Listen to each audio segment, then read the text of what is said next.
Morning, everybody. It is, what day of the week is this? Sometimes I get a little confused. It is Tuesday, December 23rd, 2025. This is our update for you here as we head into one of the great moments of human history, the advent of God with us. Isaiah tells us that the virgin will conceive and she'll give birth to a son, and you shall call his name Emmanuel. Emmanuel, Emmanuel, with us God.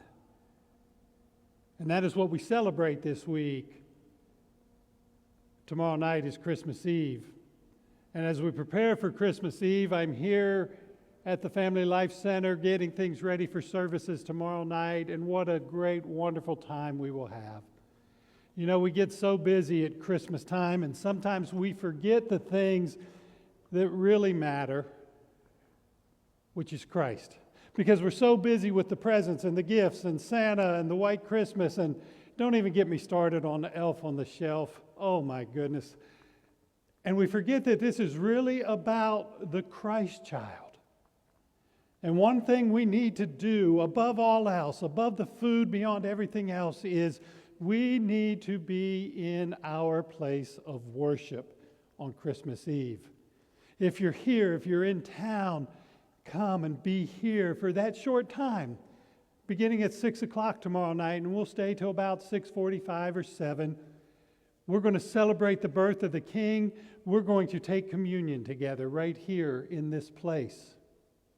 You know, I remember when I was living in Madagascar, the first Christmas I was there, one of the things that just absolutely spoke to me was on that Christmas Eve night. It was kind of quiet, and then all about, 11 o'clock in the evening, there were people everywhere in the streets, and they were all going to church. They go to church after 11 so that they're in church celebrating the birth of Christ at midnight going into Christmas Day. And we need to take time out of our busy lives to come and to worship the King. So I'm excited about that time.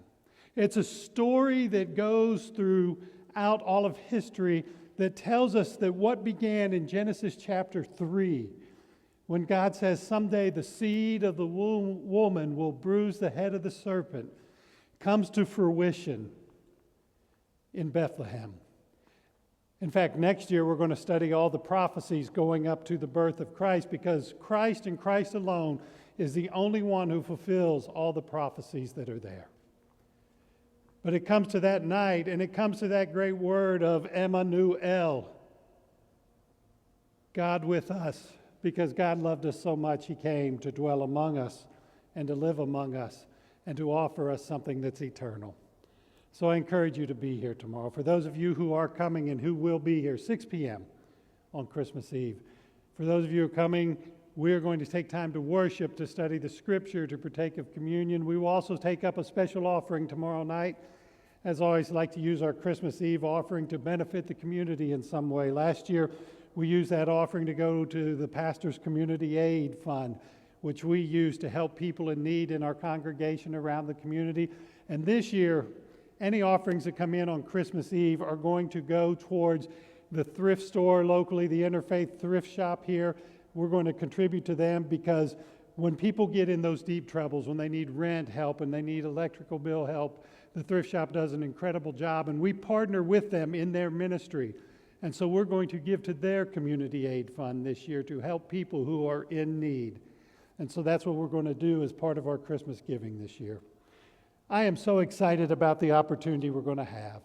We're going to continue that little series we've been going through called Simply Christmas. We're going to talk about it. We're going to spend time worshiping together, and we're going to celebrate the birth of Christ. And after tomorrow night, as you enjoy the rest of the week, I invite you to come back Sunday, because we're going to continue this series, and we're going to continue in Luke, and we're going to see what happened after the child was born. I'm excited about the story I'm going to share with you Sunday. It's a little bit different It's one I wrote about 9 years ago, and it's the story of Simeon with all the backstory, and it's kind of a work of historical fiction because what I did is fill in the gaps where Scripture didn't give us anything. And do you know that there are legends that tell us that Simeon may have been as old as 200 years old? We don't know. God only knows.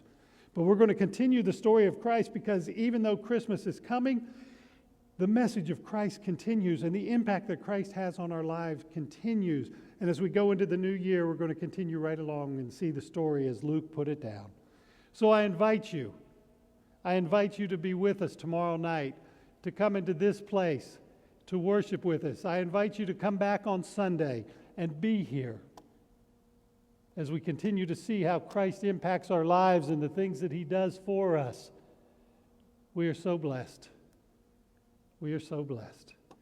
Come worship the King. Come join us this Advent season. May God bless you and may you have a Merry Christmas.